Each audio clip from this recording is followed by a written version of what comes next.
I mean, all these players that were historical, Right. he didn't even understand who they were. Right. And we were sitting there talking to him every day. I took my first phone call from Billy Walters.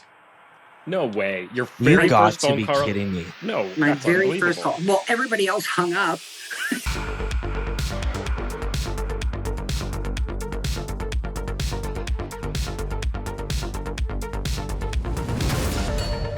Welcome to another episode of Behind the Lines, the only podcast purifying the sports betting industry. Remember to like, download, subscribe, follow us on all the socials at InPlay Live. And if you want to see what we're all about behind the scenes, well, we have a promo code for you. That is Behind the Lines, all caps. Check us out. I'm your host, Shane Mercer. That guy over there, Andrew Pace, founder of InPlay Live, the most sophisticated sports betting community on planet Earth. And Pace and I have a very, very special guest with us today, someone we are honored to have here on the show, a true trailblazer and a titan of the sports betting industry, Paris Smith. Thank you so much for joining us. Welcome to the show. Thank you so much. It's a pleasure to be here. You are joining us from beautiful, sunny Curacao, an island that many people within our sports betting community are very familiar with. We'll get onto all of that in a little bit. But Paris, first, for anyone out there who doesn't know who you are, I just want to give them a little bit of your background, and then I want you to kind of expand on it for all of us. 17 years as the CEO of Pinnacle Sports, a sports book that very much aligns with our values at InPlay Live and this podcast, Behind the Lines, a sports book that doesn't limit its winners, a sports book that really sort of sets the lines for the industry, and a book that much of the industry looks to as a leader in the space. And it is that leader in large part thanks to your leadership. But before we get into your time at Pinnacle, give us a little bit of your background, where you come from, how you got into sports, how you got into sports betting. So I'm just a little North Dakota girl.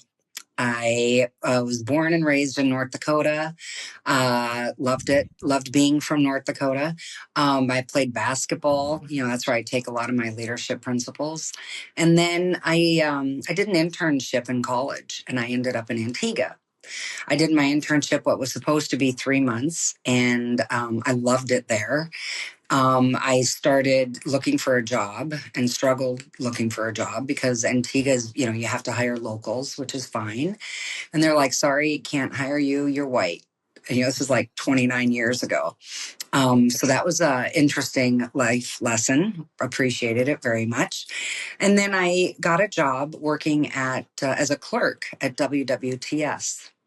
And that was in 1995. And actually, July 7th actually is the day I took my first phone call there.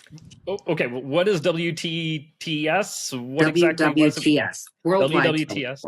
Worldwide Telesports. It was one of the first, back in the day of the online. It was in Antigua. And what was unique about WWTS is the gentleman who ran it, who I worked for, he was just the kind of person that thought, you know what, it doesn't make sense for everybody to try to, make all the same mistakes that I've made. So he was the guy that opened the door, and I met pretty much every other titan, if you will, during that period where they would come to Antigua, and we would explain to them, you open up an account at this bank and you do advertising at this magazine. You use these, Net Teller as your payment solution, MoneyGram, Western Union. Like, I'm going way back here. And, this is how we do the marketing. This is what you should be paying. Like, we were really transparent and helpful. And through that, people that I see at conferences today, they're like, oh, remember when I was in Antigua? Or I remember you from Antigua. And I'm like, I can't remember. There's too many. Now I'm getting old. But I was going to say, I worked my way up through first I was a clerk. And then from being a clerk, I was a marketing director. And then I started helping the owner, and I was like his right hand vice president, if you will. And yeah, I saw the industry from the infancy through its fruition. That is so cool. Really interesting to hear somebody who sort of started at that point in the industry when people were picking up the phone to place bets, and, No long internet. before. No internet, right? Wow, yeah, and nobody's placing bets online. Talk to me then a little bit about how you kind of grew into the company then before Pinnacle came along. Right. So prior to Pinnacle starting, I was working in Antigua. And it was actually, I did speak to some of the people at Pinnacle, just trying to help them along. They were in Curacao.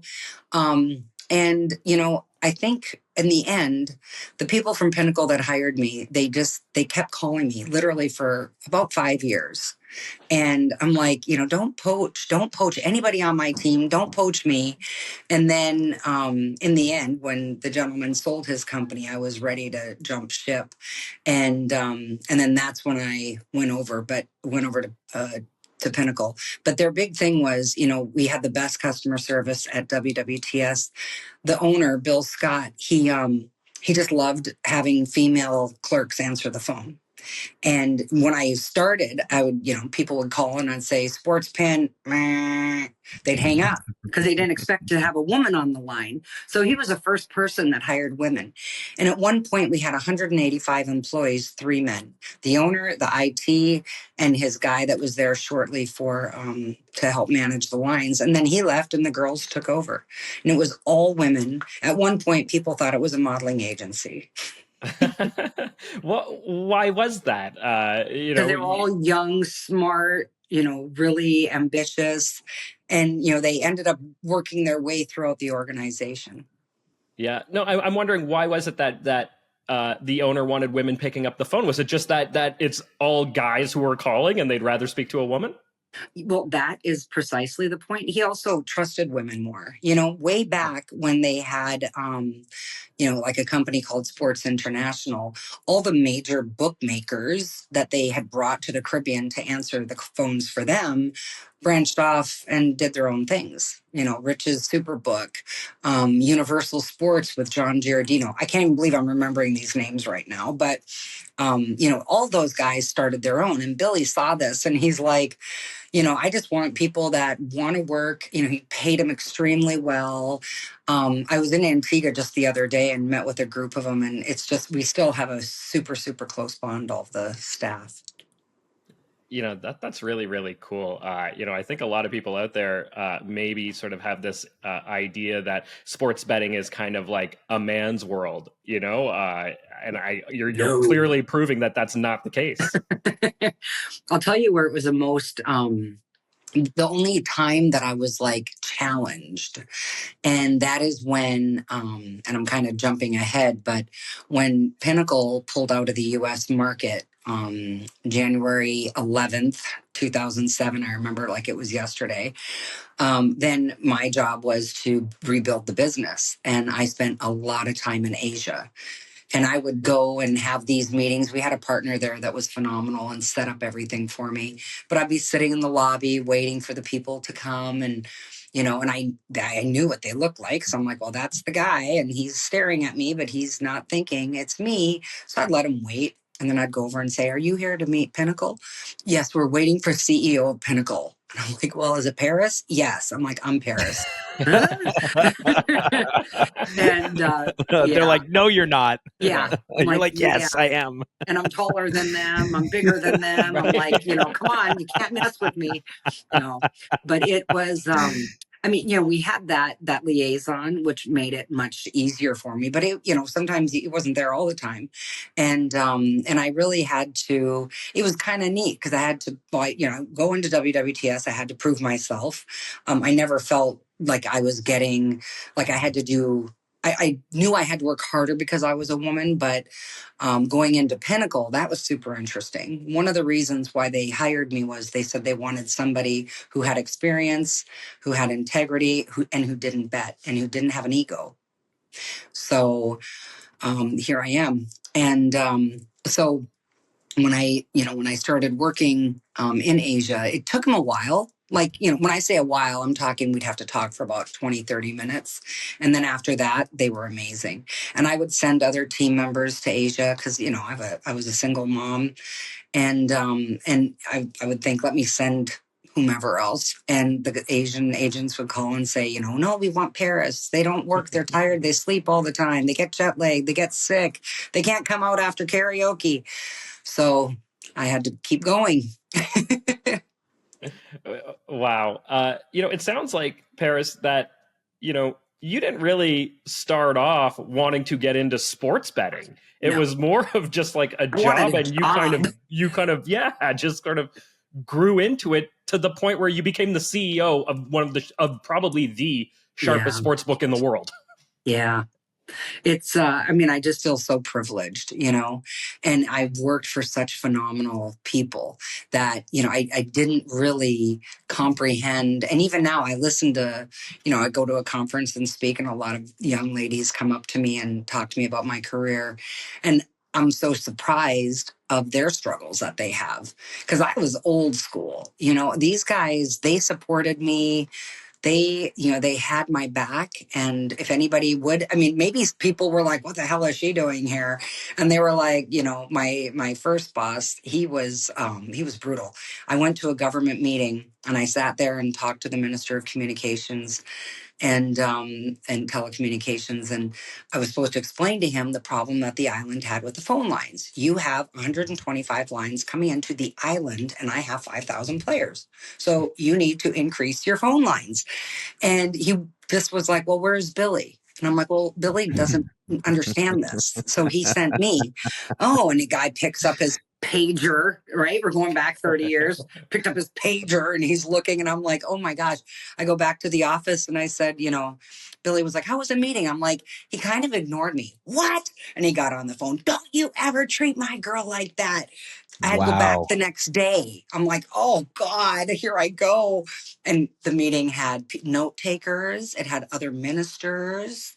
They listened and they responded. So there we go. You know what's crazy about all that is I'm picturing just like sometimes you think about the Wolf of Wall Street, like the film, right? And the parallels of the stock trading and the boiler room and all that kind of stuff. And then I'm just picturing that for sports betting. And I'm thinking to myself, okay, you got 5,000 players, you got 125 phone lines. The phone lines are completely jammed up. I'm assuming the cost per call is like in the dollars per minute because I'm assuming 95. None of the players live in Curacao, right? So, if Hollywood could capture this moment and make a film of this journey, I think it would be extremely entertaining. Yeah, no, I tell stories all the time because when you get old, you just have to live in your past. And it's so fun to, even when I was back in Antigua talking to the girls, we were remembering everybody's PIN number. Billy Walters. Oh my God. All these players that were historical, right. He didn't even understand who they were. Right. And we were sitting there talking to him every day. I took my first phone call from Billy Walters. No way. Your very first phone call? Kidding me. No, my very first call. Well, everybody else hung up. And then he answered, he spoke to me, and he actually was, he's the most, I'm a massive fan. And he was helping me understand the rundown because I didn't get training. I walked in, hey, do you know sports? Yeah, as a basketball player. Do you know gambling? I dealt blackjack. Okay, answer the phones. These are perfect. Straight, parlay, teaser, reverse, if bet. These are the games. And because I was a basketball player, I was such a fanatic about it. And I knew all the teams, all the games. But then there was baseball and football. And so he helped me with the rundown. You know what's interesting though, Paris, is you just skipped over that detail so quickly. Like there are very few people that would connect those dots quickly and efficiently. So, you're like, oh, you're obviously humble saying, I had a great cast or supporting cast around me. But there's something that you didn't mention. It's like clearly you had to work very hard for this learning curve to become manageable for you. But anyway, sorry, keep going with the Billy Walters call. I don't want that to end. But I was just saying, he was like, darling, when you're reading the line, you have to understand there's a total. And then there's, and he just went through and explained everything. And I was like, gee, thanks, Bill. And then everybody that started, like it was when we were all sitting there talking, every single person, they all remember him vividly because he was such a gentleman and he made huge bets, whatever Right. the max bet was. And but they didn't understand who he is, Right. Well, I guess I mean, you guys had more intimate relationships with those players then than an Yeah. online casino would have with you now.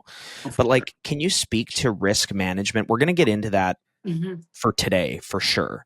But can you speak to risk management then? Like, you got Billy Walters on the phone with you. Yeah. I'm assuming he's a winning player. Maybe he wasn't, like Yeah. maybe he wasn't to the level that he got to at that time, but Yes, he was. he He was was. So there can you from the speak to that? beginning. Yeah. So what was so interesting, again, I'm super close to him. If you haven't seen his podcast, I'd strongly recommend it. There's rumors of a documentary, which I think would be phenomenal.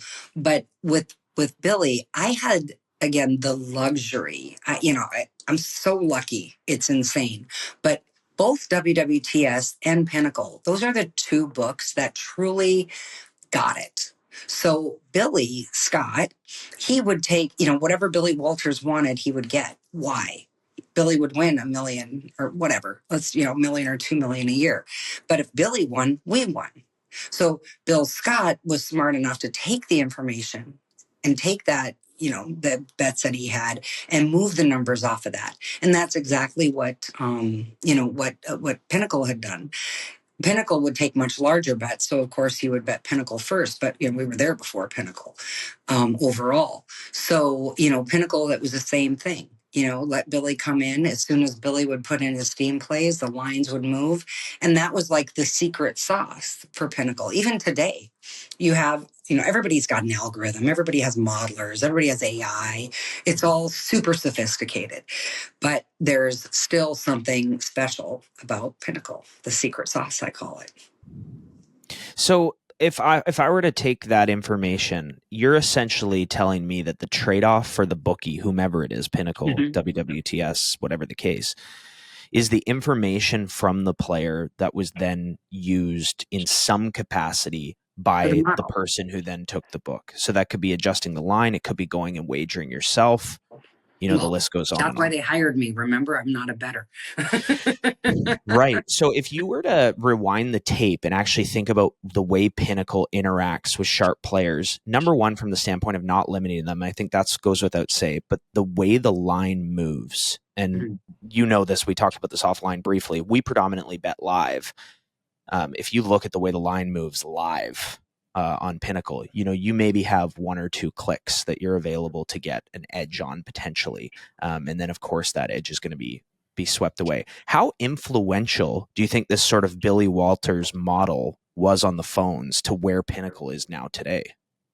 It still has the same impact, right? Because, but being out of the US market as Pinnacle is, live European football, soccer is massive for Pinnacle.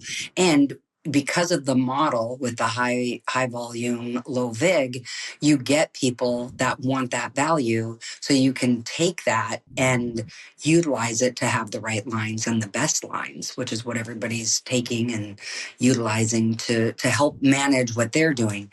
I just always, because I'm living what I live, I always thought, why would people throw Billy Walters out? Why does he have to have hundreds? He orchestrates this phenomenal, the system that he had was phenomenal. And people that worked with him, nobody knew who the other one was. So, they would all be betting and doing whatever they're doing, not understanding that they're part of, the symphony, if you will.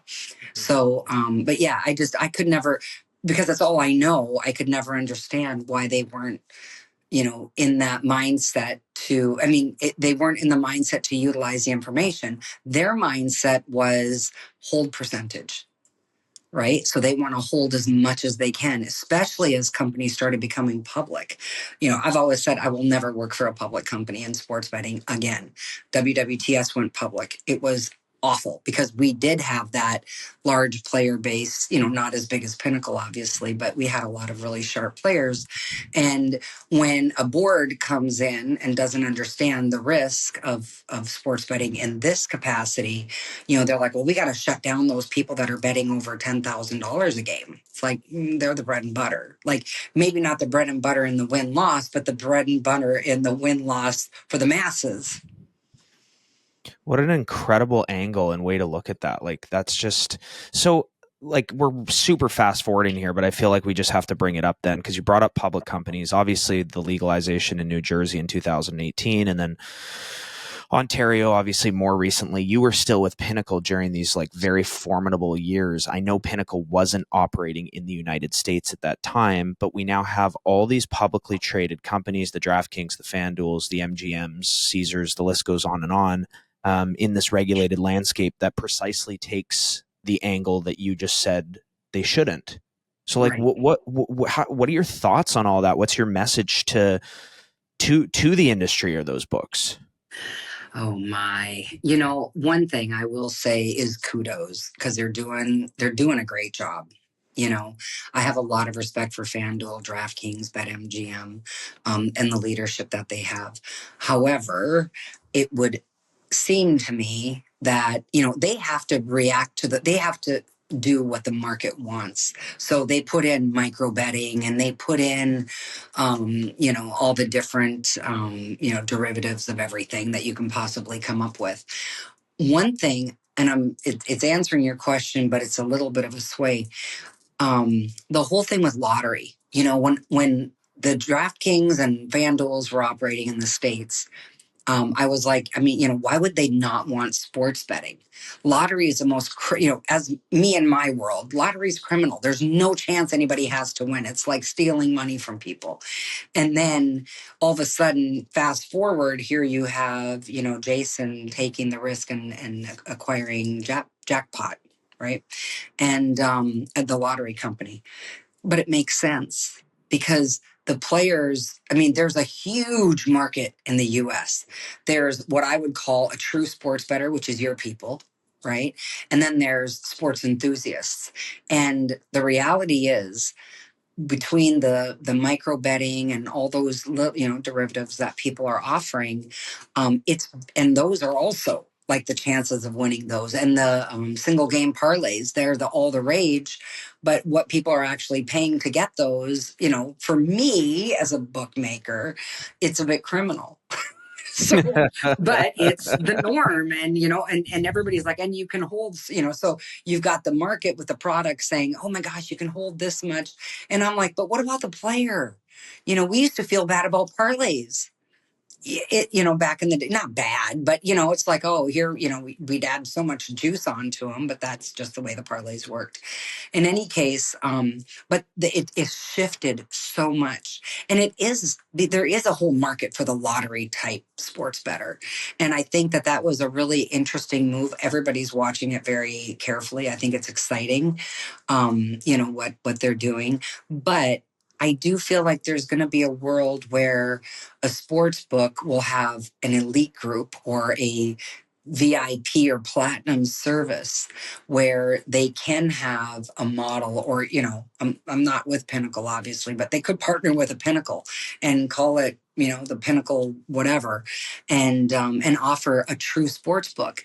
If they don't, you're always going to have people either betting offshore. You have a ton of professional bettors that don't live in America because they can't. So, they're never going to get onshore what they really should, between the regulations and the tax that is just unbearable, for any actual operator. It's going to be difficult for them to get back onshore and provide a proper product for all players. Right. Yeah. Right. Go ahead, Shane. I'm glad you brought up the tax thing, because we've sort of been covering that here on the podcast for the past couple of weeks. It's come up a few times in some of the topics we've been talking about. And, it looks like a lot of the states, specifically, in the United States, the various states are looking to increase their taxes pretty significantly. New York, I think currently the highest at 51%, but we just saw Illinois make a big jump, and a few of the others sort of signaling that they want to raise it up. Is that the reason that a book like Pinnacle felt like, the United States just isn't our market? Is it because of the taxes? Well, it's so difficult to make money. Yeah. Right. It's not just the taxes. It's all the regulatory requirements. It's the money for responsible gaming compliance. I mean, they have all of that because of the other licenses that they have globally. But I mean, it's so intense. And then, the data rights, forget that. Don't even get me started on data rights. So, you have all these different costs that back in what I would refer to as my good old days in early WWTS and early Pinnacle, we're all making like an honest living, right? Now it's like, some people that, one of my favorite companies is GeoComply. I mean, if you want to say brilliant, that's the most brilliant company in the entire ecosystem, right? But, it's like to imagine that they get something for everything is mind-blowing. Yeah, that's a good point. They really do have their finger in absolutely every single sports book in any jurisdiction where GeoComply is mandatory. And you say it's brilliant. I find it frustrating sometimes. These books keep kicking me off because of GeoComply, but Well, there's a difference between frustrating to the player and efficient for the regulation, right? Mm-hmm. So like, do we want an added few seconds in our login or potentially wager process to confirm our location? Of course we don't. But we're in a regulated landscape where it's like, did you want DraftKings and FanDuel? Well, you got them now. So, right? Like they're the ones that have been able to apply that. That's Pace's way of telling me, Shane, quit complaining over there in Ontario. No, we all have it good. Life's all about perspective, right? Yeah. So Paris, I guess like just back to the micro betting thing that you mentioned there.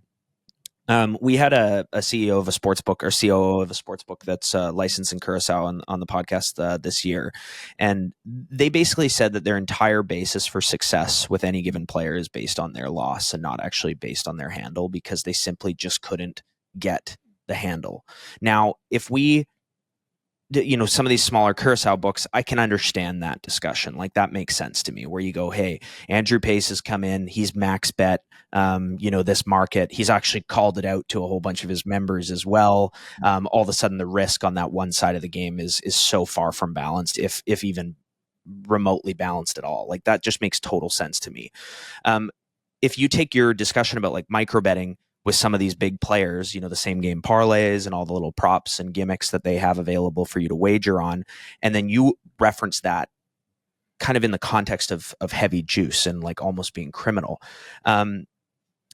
Where does that fit in then with sustainability with a winning player? Because if they're offering all of that with such profitability and with such high juice, what is the problem of having a sharp player in the ecosystem if you can manage your risk and limits with that player? Would you, as a sharp bettor, bet the micro betting? Yes. Well, other than to arbitrage? Yes. Okay. Absolutely. So like to give you an example of that, let's just say that we have like a correlated live wager at the end of an NBA game where we believe that points are going to be coming in on a basis of the score, the time left, the situation, and we believe that the over has some sort of edge. You could do a same game parlay with team totals and the game total, and potentially even a player's points in that circumstance that actually does have an edge. Now, you asked, would I? I said yes. Do I? The answer is no, because I really just can't. It's extremely difficult for me to be able to do something like that. But I do know of people in our group that, have a little bit of a leash with maybe one of their books that do take those angles and edges when and where they can. And they certainly, take advantage of it, in that time frame. But I think more than that, you're saying, would you do that? Let's just say that I did answer no. I say no. Go ahead with what you were going to say. Well, but so you're looking at a completely different player base. Yeah.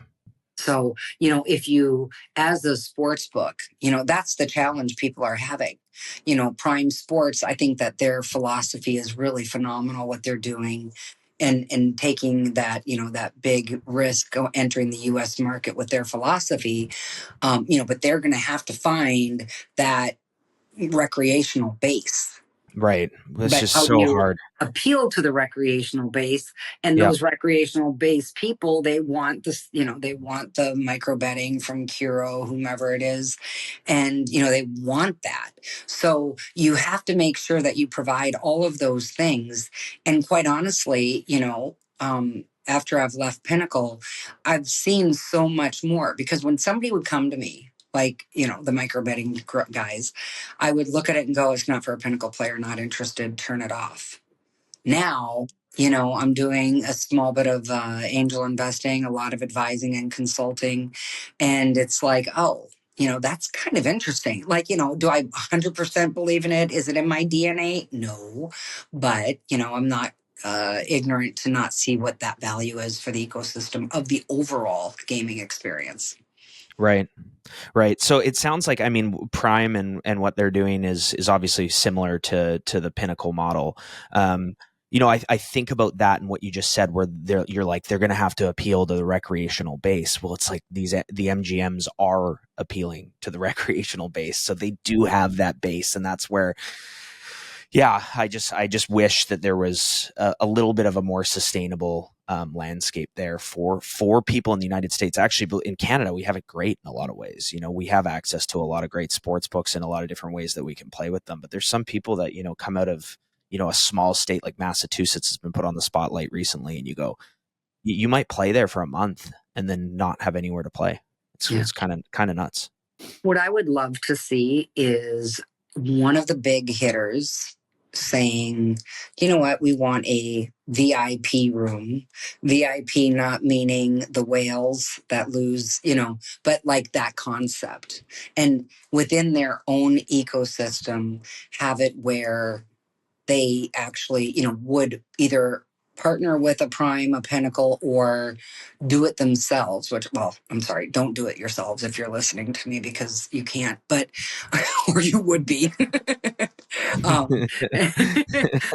but, that would be interesting, because then you're actually, the reason that people wanted regulation was to protect players and get tax money. If that was, the whole premise, and if people really followed through with that, it wouldn't be, taxes that would make it so a company can't function. I mean, if they're trying to limit accessibility for companies, yeah, they're doing a fantastic job. It's but how many people, they're pulled out. They pulled out of the US market. It just doesn't make sense. And they're not bad. Everybody that's come in, they're not bad. They're all solid companies. Right. But it's just, sometimes, and this is not just regulated markets in the US. There's regulated markets globally. Pinnacle never wanted the UK license.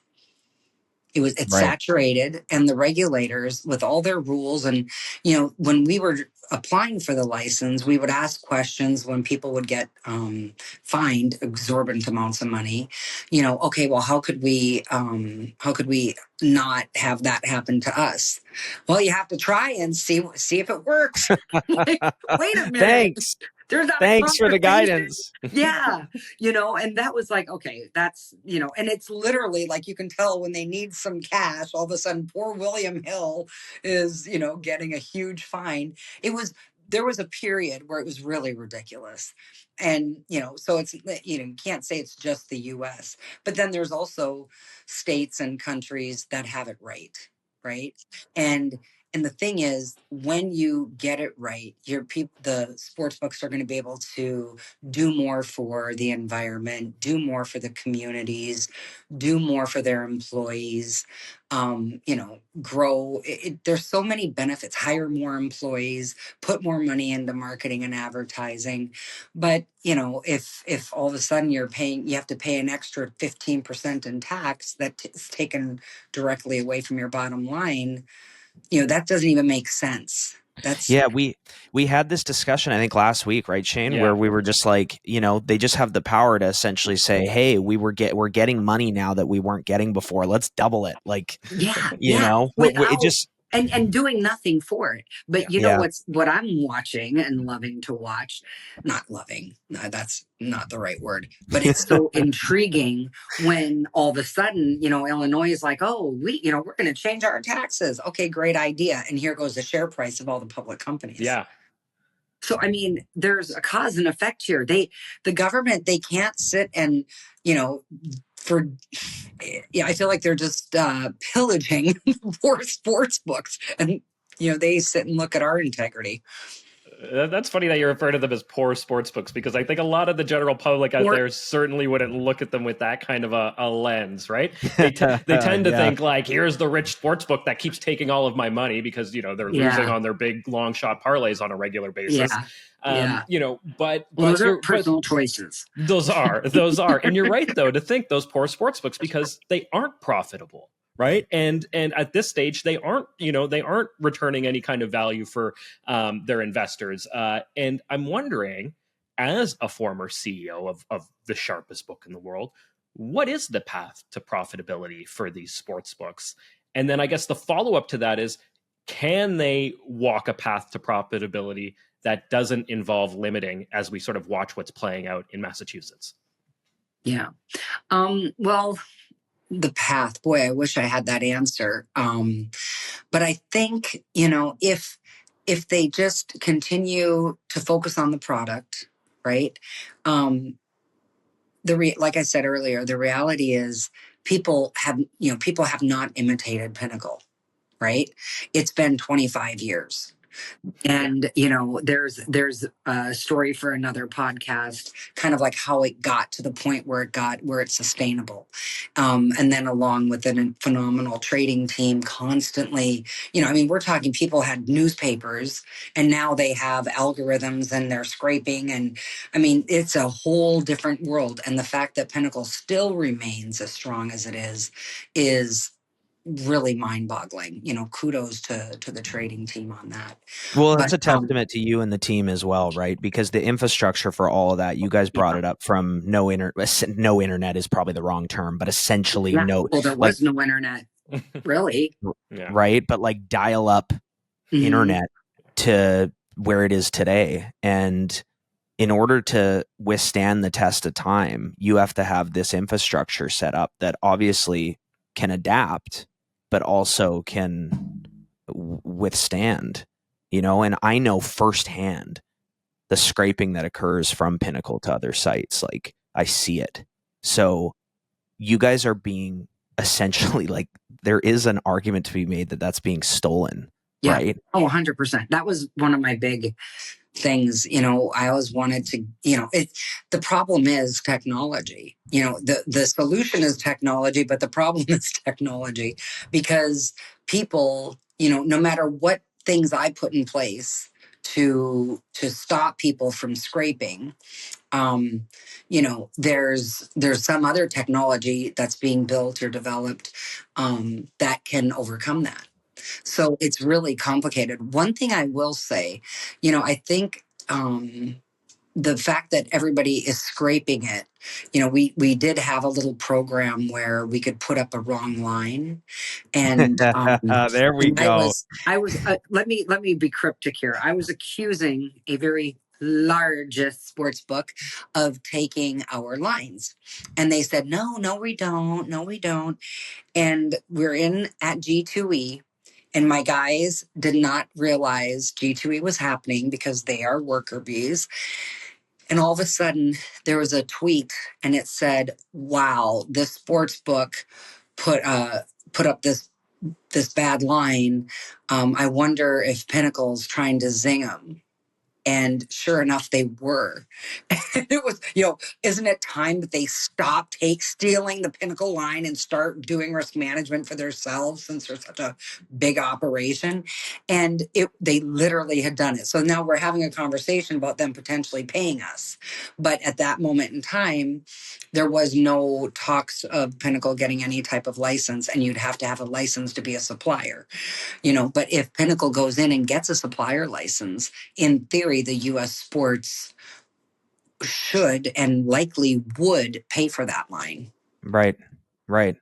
And that's the whole other discussion, which we don't even need to get into, but that line being posted, bettors than playing that line and then not being paid on it, like being free rolled on it. Right. Yeah. So how that stuff can get handled is disgusting. But yeah, anyways, I think there's a small hard drive of books that I could hand over saying, oh, look, it's the same as Pinnacle. So some of them aren't the most reputable, and there's some shady ones doing it that probably would be kind of more like a speck on the window as you're driving through, and you wouldn't even care about them. But yeah, anyways, it's really interesting. But also, again, I think the other is flattering, but not in this case. Sorry. Right. But I mean, I again, this is going to get so far past like my knowledge, but I just have to make the assumption that if you're going to allow like some sort of syndicate or some sort of AI service or anything like that to bet on your site as a place that allows sharp action, that makes it more difficult to eliminate people from actually scraping lines. So if you have, right, and we see that with some of the exchanges that we play on where, you do see lines being bought. You offer a line and you see it being bought within a fraction of a second because an algorithm's working on that, and they perceive value in that case. And if you allow that kind of stuff, then obviously a certain degree of scraping can happen as well. I'm assuming. No, 100%. And, that's the whole thing. I mean, most of the sharp syndicates, and definitely nobody's sitting behind their computer placing a bet. Right. That doesn't happen. Right. Everything is API driven and generated. Right. Maybe you do, Pace. Maybe you're No. Not on. I mean, live is even more interesting. Well, no, but that's just my hands and my words and all the people that have the ability to follow. But that's all it is. It appears that way at times, I'm sure. Yeah. On the topic of live betting, where do you kind of see that fitting into the ecosystem? Is it I guess, as niche perhaps as maybe it once was? Is it growing? Do you see it continuing to grow, or do you see sports betting as a pregame thing over the long term? Pregame's old news. Yeah, old news. That's an old hat. Yeah, like I think it was approximately 85% live soccer was Pinnacle's volume. Wow. So that says quite a lot there, but I think it's only going to increase. The problem is, in order to do a proper live betting, you have to have the right data feed coming in. And if there's latency, a company like Pinnacle, they can't tolerate latency for obvious reasons. But, you have to get that live data. It has to be live. And that's the problem. Again, data, you've got to, if I'm sitting in IMG or Bet Radar's office or whatever, Sport Radar, people can take their stuff too. Right. And so, it's a problem that everybody has, and everybody's so worried about making as much money as they can that nobody wants to sit and have a conversation about how it could actually work in an ecosystem that everybody benefits from. Right. Yeah. Pace has a very high intolerance for latency as well. Yeah, of course. I'll do whatever data feed is. Sometimes it's not even watching the game. Sometimes it's just the text version of the game. Yeah. And for me, like obviously court siding is a big thing coming up from the time that you started in the industry until now. Yeah. But I mean, like I've always looked at that as something that in the grand scheme of things is going to be short term, because technology is just always going to be able to catch up. But if I do look at Pinnacle, if I rewind the tape and go, okay, like I'm at a game and it's like 9 years ago, Pinnacle was just like bam, like markets are shut down. Like there's no risk associated with people that are at the event.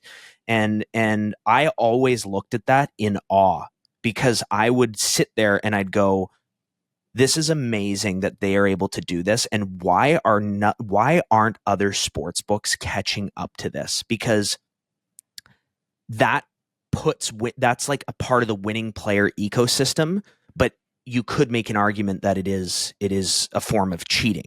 There's two sides of that discussion. That's a whole other debate, right? But why are these other sports books vulnerable in these spots, and why can't they catch up to it so that we can all have a level playing field with the wagers that we're taking, which means you have access to the information at the same time that I have access to the information. We all get to enjoy the game at the same time and engage in that behavior on a level playing field, right? Well, I think for a lot of sports folks, they didn't care. Right. We didn't have a choice. We had to be ahead of and right with the best, because the second we had any form of latency, we would be pummeled. Like, you can't say, hey, everybody, come and take your shot. And, you have to have all your armor on perfectly. So can you talk about the whole being pummeled concept? Because I've literally witnessed one night where there's all these markets live in Pinnacle, and the next day they're all gone. What did that process look like? Like you guys just got cracked on a live market, like really hard by, potentially a bunch of sharp bettors. What's the next step? We're not a bank with only withdrawals. So, if there's something that's not working, then we're going to take it down. And when I say not working, it's not working because of the data that we're getting for it. It's just, a business common sense. I wasn't so involved in that. That's where the traders would have a lot of autonomy for that. Cool. Yeah. It's crazy, back to those, gimmicky markets and things like that you're talking about. They can get pummeled on them, and the next day they're just sitting there. They don't care. It's really interesting. The minute something goes wrong. Paris, I want to ask you about something, because you've sort of talked about technology here, the data feeds, and sort of technology being the problem, but also being the solution, and this sort of, constant keeping up with it. And I want to ask about, back to the conversation around limiting. It seems like, and, you can correct me if my sort of analysis here is wrong, but, it seems like all of the soft books are putting their technology funds into developing technology that is designed to identify sharp bettors as quickly as they can and eliminate them. And I'm wondering, is that a proper use of those funds? And is that sort of the right strategy to go about things in this space? Yeah, it's just their model, right? So we would put our energy into identifying sharp bets so we could utilize those bets and move the lines. Right. Mm-hmm. And, so and you can't expect a bunch of traders to sit there. So everything was very very automated with the models, that it would just trigger, look at this line, look at that line. But, you can use that same technology and ideology you can either utilize the information like Pinnacle does, block the players like many of the other sports books do. You can utilize that same information for responsible gaming. Right? Totally. So it's all about how you choose for your strategy, how you choose to focus the resources on that. Do soft books actually care about responsible gaming? It's a rabbit hole for me. I think, realistically, I know, I love Adam. I love from BetMGM, and I'm a huge fan of Jason. I think that genuinely they do, because they're intelligent men. They have great businesses, and they have this sustainable model. They know that they have to have a sustainable model. However, does the market, what the market wants and what they want is that consistent, right? So you have all these responsible gaming, rules and regulations that the states are saying you have to put in. There's new product that the states want people to pay for, And it's like, well, actually, you as a state should provide that to the sports books that you have if you care about the player and responsible gaming. And then in addition to that, if, bonusing, that is, bonusing is so bad because all you do, you take that same resource for your modeling and algorithms and say, oh, this guy is going down a spiral quickly, give him a bonus. It looks like he's slowing down, give him a bonus. To me, that's not responsible gaming. That's not helping the players. I think that there is a lot more that they could do. Everybody would be better off. Pinnacle doesn't do in the sports book at all any bonusing. And when we stop bonusing, the signups remain the same. They weren't helping us. People wanted product. Yeah. Way back when we stopped, the sign up bonus was the only thing we were doing. Nothing, no change. So that is crazy. Mm-hmm. Yeah. And but it's the race to the bottom on the bonusing as far as I'm concerned. But I do think that, if they, there are other things, I've invested in a couple small things where they have educational pieces and responsible gaming components of that for college kids and, stuff like that, I think can only help. And, if the number on what I was saying earlier, if the number on the market wasn't the number of new signups, right? So the market wants to see X increase in new signups. The trigger for that in an organization is increase the signup bonus.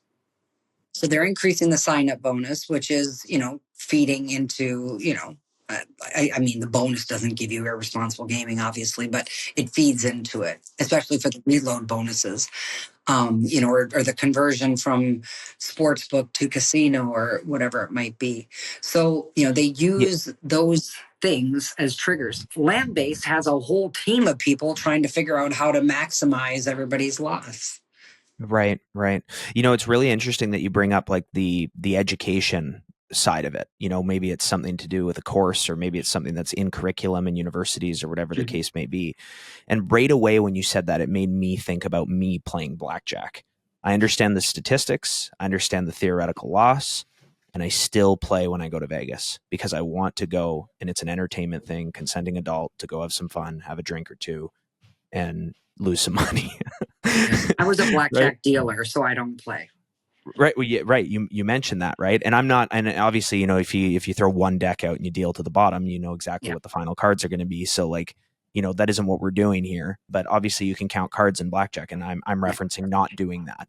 So it's like, if you give people the education and the theoretical loss of this parlay that's now coming through, and people have that understanding and they go to make that decision to continue to make that wager, you've put yourself as a state or, any sort of legislature or region or whatever the case, in a responsible position where people have been exposed to the actual, the theory behind it and the profitability to the book itself, right? Which obviously is in my opinion quite powerful. And that to me is like doing your part. And then speaking to that, I could be wrong, but I don't think I've ever seen another sports book that teaches players how to arbitrage, how to middle, hedge calculators, all the things that you can find on Pinnacle that we actually use in our community quite a bit. And I know Jesse was involved in those as well, which is just so cool. But when you talk about like caring about responsible gambling, I love the stance that you guys took on that stuff. And the reason why I love it so much is, number one, we're sharp as hell. Bring it on.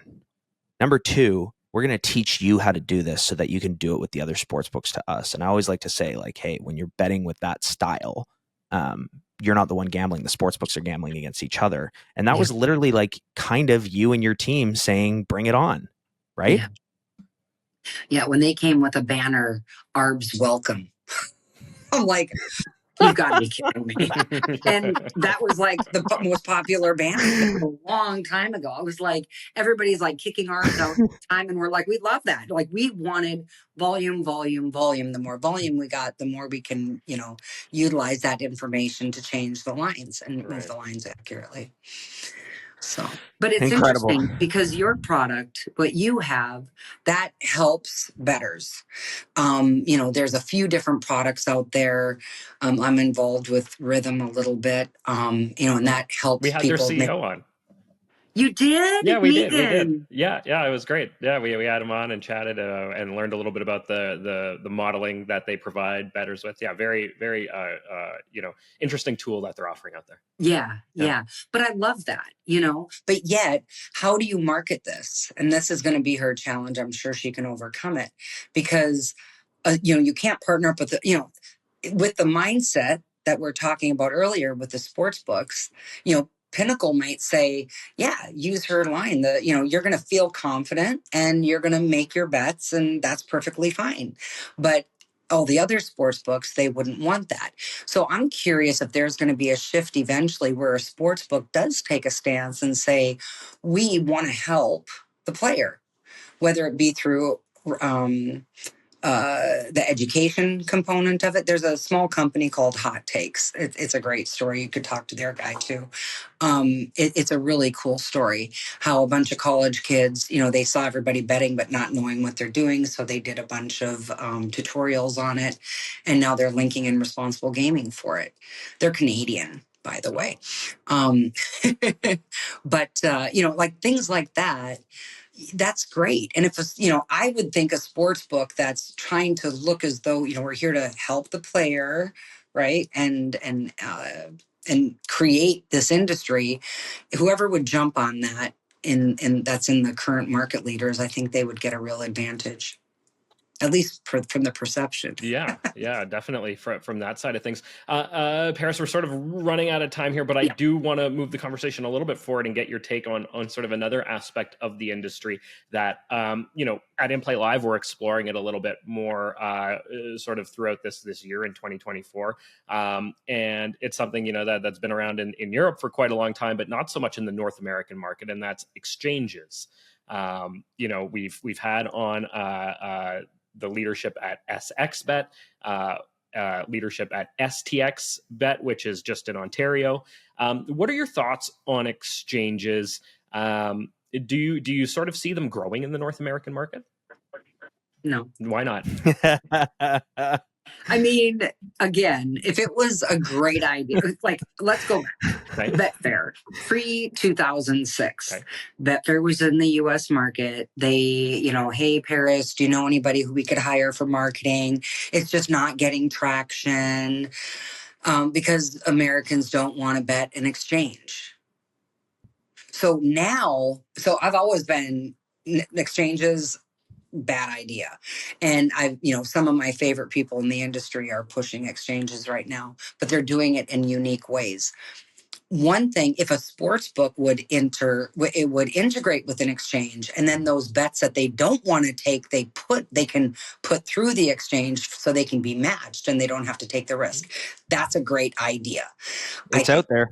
Yeah. It's relatively, well, I've only heard about it more recently. And then the other thing on that is,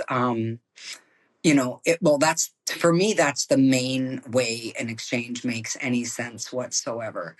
But, it's just not. Oh, and then the other thing is, because all of these, sports books are limiting. If you're a sharp bettor sitting in New York, you could bet into the exchange and at least get your bet off, right? Mm-hmm. Maybe not New York, but you know what I mean? So that is a way for those sharp syndicate groups to get bets on. But yeah, other than that, it's a tough one. I don't see it as being a thriving market. And again, I say this all the time on panels. I'm such a jerk. And then there's a group, Forecasters are my favorite little company out there. And they look at me like, don't say it, Paris. But I can't help myself. I'm not a no. We tremendously value your advice and your opinion. Yeah. So I'm glad you did say that. Yeah, I'm glad you were very honest about it. From the sounds of it, it sounds like you're very sort of bearish on exchanges because you don't think the masses are interested, at least in North America. Right. Well, they have not been historically. Right. If it was a great idea, Bet365 would have done it. Right. They didn't. Let's be fair. They have the best research. I mean, they're just phenomenal. So, and Betfair was such a monster. Come on. Even when they were at their height before they put in all their fees, nobody in America was betting into it. Right. It was there. Anybody could have, but they didn't. because it didn't make sense to them. So now my point is, with the shift to that different type of lottery type recreational player, maybe somebody can make some magic happen. I don't see it happening. You wouldn't see me investing in it. Right. That's fair. Since you brought up you wouldn't see me investing in it, why don't we just transition while we wrap up here, post Pinnacle, to today, and what it is that you're doing. I want to know what you're doing, what you're passionate about, why the hell you're still in Curacao. No, you're not getting that answer. Okay. Pretend I didn't ask that one. And then what it is that you're actually looking for, what it takes to get you excited about a project. Mm-hmm. So what I'm doing a lot of advising. I'm doing a lot of consulting. And my passion is people, right? So like what I've found very organically, this has happened doing a bit of angel investing as well, because I see these people and I really believe in what they're doing. You know, my little small rules are, I have to really like the people. I have to believe in what they're doing, and it has to make financial sense to me. And that's actually in that order, right? So can you give us a couple examples of a couple of those projects that you're passionate about? Because we got a whole community of bettors that would be, I'm sure, interested in those projects. Well, I've got like 5 things that I'm working on. Rhythm. I love rhythm. It was behind the betting strategy of Billy Walters. That's kind of a cool connection for me. It comes from my DNA. Kiro, I've actually invested in Kiro. I'm not a huge fan of micro betting, but I'm a massive fan of Tomash and his team and what they're doing. Hot Takes, that's the group that does the educational and the responsible gaming components. They're trying to get bigger, branch out, and have a larger reach. And then I'm a massive fan of Rivalry. Oh. I love Rivalry. I love what they're doing. I think Steven Souls is the cutting edge CEO. I've introduced him to a few people. Everybody who's ever met him is blown away. He's a risk taker. He's very pragmatic. I rate him extremely high. Esports is his thing, but he does everything differently and he approaches things very differently. So that's I'd say I'm passionate about Rivalry. And Forever Network. It's also Forever Basketball. They're doing a ton of acquisition and retention, which I love. And everybody that's partnering up with them, they're getting phenomenal results. And, that's what everybody struggles with. People always say, I'm looking for a good marketing person. I'm like, I can't believe you would ask me that question, because Pinnacle, when I was at Pinnacle, I did not thrive in the marketing sector. The product was our marketing. Right. So, but that one is going to help a lot of companies, the cool. Forever Network. Cool. Yeah. Hopefully those are some people. Hopefully those are some companies we can reach out to learn a little bit more about on our show, and get them some exposure to our community, because we love continuing to learn and better ourselves. Yeah. Well, right now is such an exciting time. I'm passionate about the industry, right? I love to see, now I get to pick what I want to focus on. Was I passionate about compliance? No. Am I passionate about regulation? Not particularly, but I respect it, right? Right. And I promote it. So it's being able to pick the things that I love. I'm really people always say, "How are you doing?" I'm like, I'm thriving. I have a company, and it's called Life Winning. And somebody's like, "Oh, why Life Winning?" I'm like, really? You're asking me, the girl that ran WWTS, Pinnacle? I've got like the best life ever. I just hired an amazing support person in my company who happens to be my daughter. So yeah, if Beautiful. I see you at a conference, I'll introduce you to her. Nobody thinks she's my daughter because we have different last names, but yeah, I'm just having the best time. I'm loving it. That's awesome. And I think that, like, just as a general statement, if you can have a successful career. People always view success like in a monetary capacity, but you know, like you almost just define success as hiring your daughter, and it's like that's obviously extremely special. So huge congrats. Hopefully she has hopefully some she doesn't overlapping quit, right? passions as well. I'm just gonna say. Now let's That hope would she be pretty actually enjoys it. embarrassing. Yeah, Like, I that hired my woman's daughter and she quit terrible. the next day. Yeah. No.